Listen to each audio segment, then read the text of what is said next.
I would like to speak to the feminists for a moment here. You rational, non-bigoted people can just go and talk amongst yourselves until this video is done. Today, I'm just addressing my feminist friends. Now, there may be some misconception between you and me. You may be under the mistaken impression that I think feminism is a sexist, racist, and ridiculous ideology devoid of any intellectual value that should have been extinguished in its infancy for the betterment of all humanity. Probably because I've said as much repeatedly. In fact, I have it monogrammed on my stationery. But you might think that this means that I have nothing but despise for the people who belong to this ideology. And that is entirely untrue. I don't hate you. In fact, I rather like feminists. It's just that I like feminists in a very condescending way.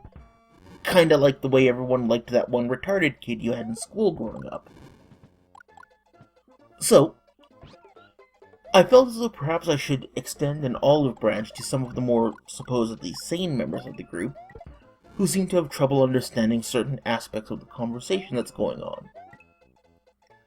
Because it never seems as though you're quite aware of why the other side does what it does or thinks as it thinks, so I thought I would start explaining it, and in deference to my feminist audience, I will make my explanations as simple as possible. I thought today, for our first session, we could start out with an explanation to clear up your muddy thinking on at least one of the numerous reasons that no one actually likes feminism. You see, you all, at least from the comments that I continually get from you when we talk, seem to be under the impression that people think feminism is not liked because of the few radicals who walk around screaming slogans about male genocide and such.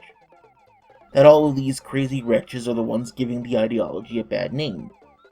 So you point at them day after day and try to tell everyone that feminism is a great and wonderful thing and everyone would totally get it and understand if not for the problems presented by a few true whack jobs.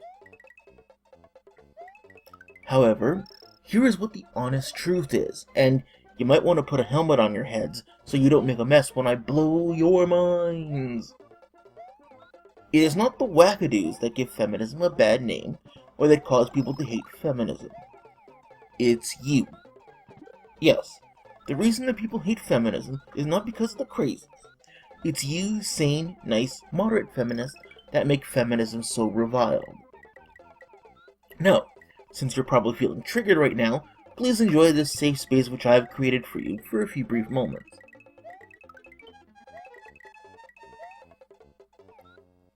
Now then, let me explain by using as an example another group that is in a similar position to yours. The Catholic Church is forever associated with pedophilia. Throughout my entire life, in fact, as a child and an adult, I have heard nothing but jokes about how priests are nothing but kid diddlers. Jokes such as, what's the difference between a priest and a silver medalist? They both came in a little behind. Now, this is not because there are more pedophiles in the church in relation to the general population. It is, in fact, for two main reasons. First is their pretensions towards having a higher morality, and second is the fact that no one in the church or among their flock will do anything about it. You see, the more that you claim to be the singular authority on a subject, the more people expect you to actually live up to it, and the more harshly they judge you when you fall short of it. In the case of the Catholic Church, their claim is to be the infallible center and interpreters of all morality for the divine. So when priests get caught playing grab-ass with an altar boy behind the rectory, it is natural for people to wonder why the ones who are supposed to be the most moral among us are seemingly no more inclined to moral behavior than anyone else who isn't among the morally elite. In a famous debate with Christopher Hitchens and Stephen Fry, which I'll link in the low bar, it was British politician Anne Widdecombe who tried to defend the church by saying that the church could not possibly be expected to know about the abuses of its most vulnerable charges, to which Stephen Fry succinctly replied, well then what good are you? And this rings very true. If the supposed moral authority and arbiter cannot display any greater degree of morality than the common man on the street, how do they possess any manner of moral authority? Not only that, but the rest of the church acted to cover up the crimes rather than hold the ones who committed them accountable. Among the, Not only that, but the rest of the church acted to cover up the crimes rather than hold the ones who committed them accountable among them or act to expel them from the faith, an act which itself would be a sign of horrific immorality if any private entity were to do such a thing. Can you imagine if a company like, say, Dell were involved in a pedophilia scandal with its upper management, and it were then revealed that the company had covered up thousands of abuses? It would be the end of that company for all time. The point being that even if it were only a small members of the church raping children, which it is, the church itself should have a primary obligation to deal with these people, because they are using the power and office and the trappings of their ultimate morality to perpetrate what is generally agreed upon as an act of ultimate immorality. However, the members of the church who are supposedly moral and still cling to such claims of morality are the ones doing nothing. Indeed, they are defending the church for doing nothing and absolving any responsibility on themselves and the church for engaging in the exact same moral trespasses that they themselves rail about in others.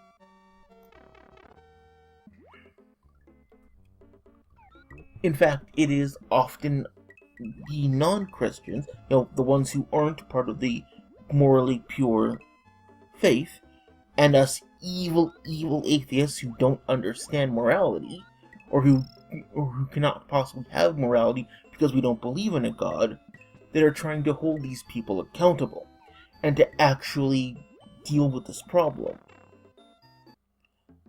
Now, let's look at how this relates to feminism.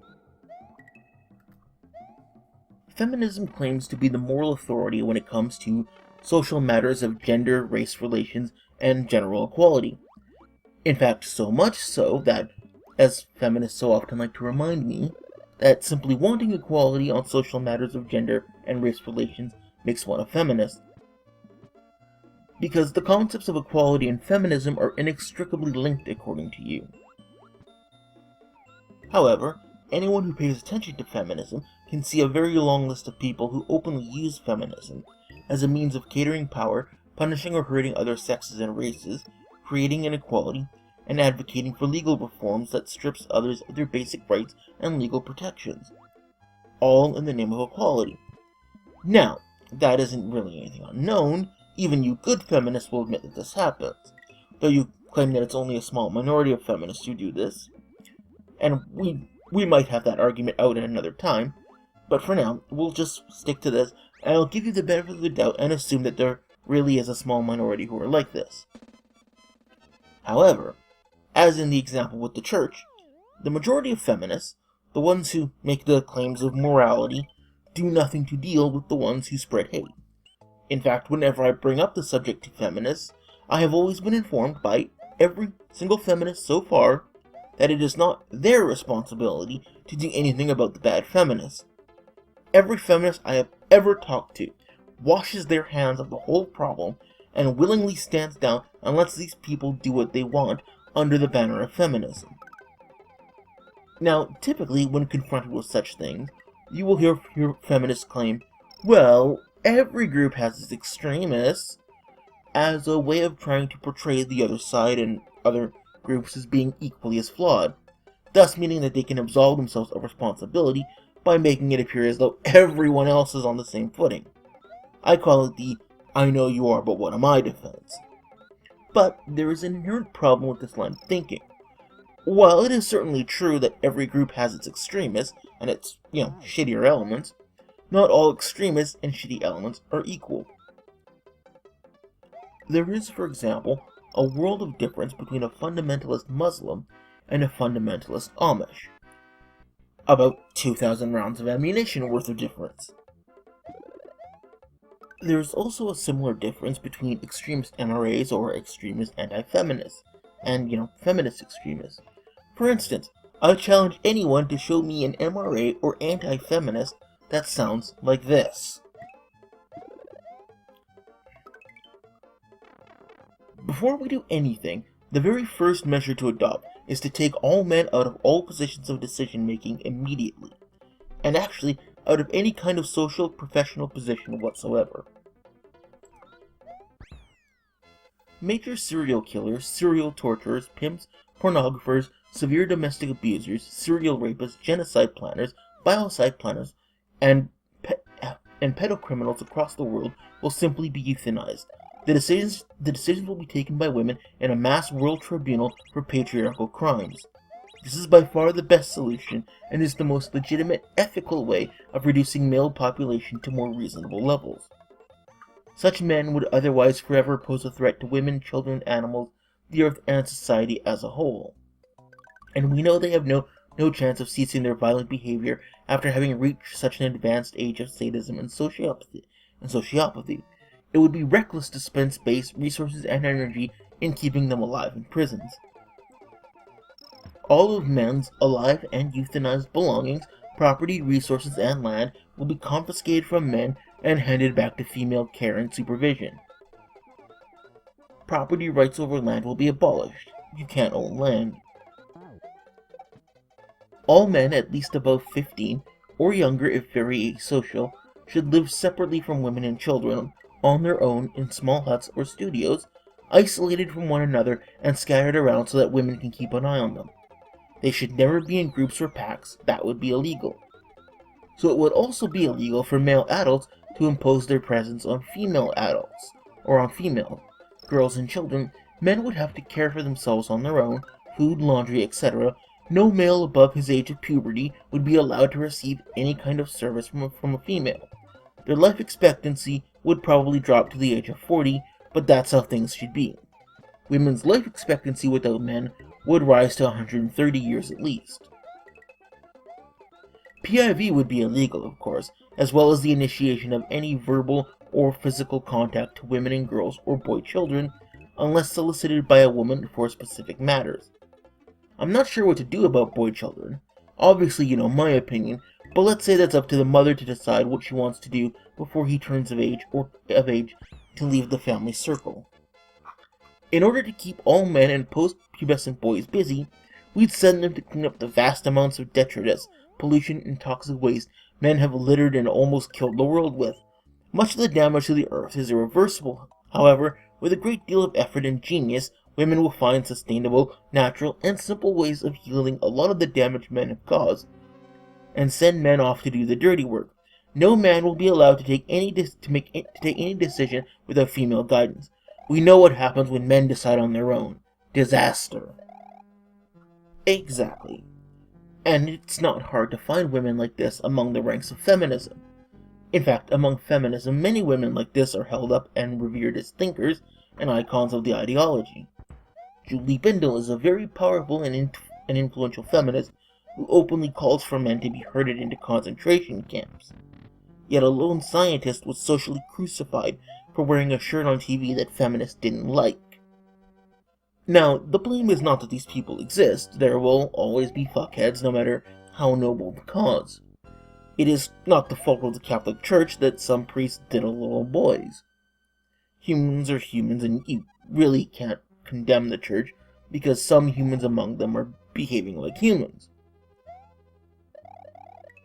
Just as it's not that there are bad feminists that makes others condemn feminism. It is the fact that those who are not among the fuckheads still allow them to fly under the banner of the group and to use the power and influence of the larger group for their own ends. And this is where we come back to what I was saying before about pretensions of morality. No one expects the bad people to stand up and take accountability for their actions. They expect the good people to hold them accountable, because that is what the good people should be expected to do. That's, the nature of the good guys. You fight the bad. And the more you claim to be the good guys, the more that people expect this of you. This is how you can separate the groups that really care about the morals they preach and those that don't. Anyone can say that they believe in a collection of warm and fluffy ideas. People do horrible acts in the name of goodness, flowers, and baby duckies all the time. The telling differential is in what they do in reality, and, far more importantly, what they defend of themselves doing.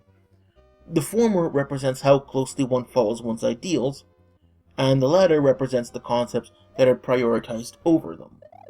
For instance, the fact that even the good Christians would rather sweep the abuses under the rug and do nothing suggests that the idea of the church being moral is more important to them than the actual morality that the church espouses. They would rather overlook the church in its many obvious excesses that cause mass harm and damage to people, even harms as egregious as the rape of children, than engage in an act that may damage the prestige, reputation, and power of the organization and the faith. As long as they can believe that the church is moral and act accordingly, then all is well in their minds. Sure, they may gripe and complain superficially about what some of the church leaders' members do. They may even agree with critics that there's a problem with corruption, but they will never allow anything to be held against the church itself nor tarnish its reputation, despite the fact that they will expect morality and moral behavior from other people and groups from outside of the church. Because protecting the identity of Catholicism is more important than protecting its soul. So, here we come to the important question. If even the good members of the church will tolerate gross immorality and corruption in order to preserve the faith, how moral can they really be? How moral can the church as a collective be? Because the bad priest may be immoral and causing harm, while having the hypocrisy to preach morality. But the good priests know and are well aware of the morality of the bad priest, and turn a deliberately blind eye while holding others to the standards of morality that they preach. Which is the more hypocritical? Which is the more morally reprehensible? So how about equality can feminism be, if even the good feminist will tolerate the most racist and bigoted ideas, as long as they come from a feminist, and they can find a way to rationalize how they aren't real feminists? If feminism can dictate and impose equality upon the rest of the world, why can it not do so to itself? Indeed, should that not be the first place it does it? Elsewise, how does one expect it to hold any moral authority? And in every other matter, you moderate feminists would agree with me. In fact, you do agree with me.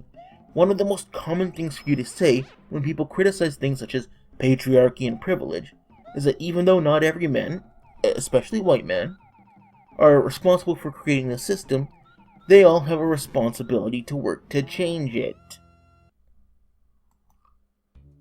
Now, of course, I would point out that the system is non-existent, but we're giving you the benefit of the doubt in this video, so we'll roll with it. Why is it every man's duty to fix the flaws in patriarchy, but not every feminist's duty to fix the flaws in feminism? This, not to put too fine a point on it, is why it is you moderates, you good feminists, that give feminism such a bad name. Because if there really were just a few small groups of crazies causing trouble, as you say, and just to be clear, I don't believe that for even a second, but I'll give you the benefit of the doubt for this exercise and say that I do believe you. But if it really were just a few groups of crazies, then they could not do the damage that they do without the backing of feminism. They would just be lone crazies that everyone agrees are crazy. It is precisely the support of the good feminists that they use to push their own agendas. The good feminists, who sit by and shake their heads, clucking their tongues over how crazy the radicals are, while simultaneously doing nothing about them, or the ideas in feminism that allow them to justify their hate and bigotry. Ideas like rape culture, toxic masculinity, patriarchy, etc. It's you that allows groups of crazies to have influence and power that a singular crazy could not. You allow people to do and believe by the thousands what only lunatics could do and believe on their own, and you give them a shield to hide behind by blocking feminism from accountability and criticism in the interest of preserving your own ideology, because that's what matters the most to you. Not the equality that you so forcefully preach and try to shove down everyone's throats. You rail against bigots while shielding and giving succor to the biggest and loudest of bigots that exist because they further your cause. And you give power to some of the worst people and ideas that humanity has to offer. And when people try to do your own job, when they attempt to fight these horrible, evil people that you allow into your midst, you stand between the two groups and scream, "Not all feminists are like that!" and do whatever you can to defend the faith. But which do you think makes feminism look worse? The feminists who cry for male genocide, the feminists who ignore and allow them to cry for male genocide, while preaching against hate and inequality, or the anti-feminists who point both out? And that, my feminist friends, is why you give feminism a bad name. Well, I'm glad we had this little talk. We'll do this again real soon. tired.I'll out.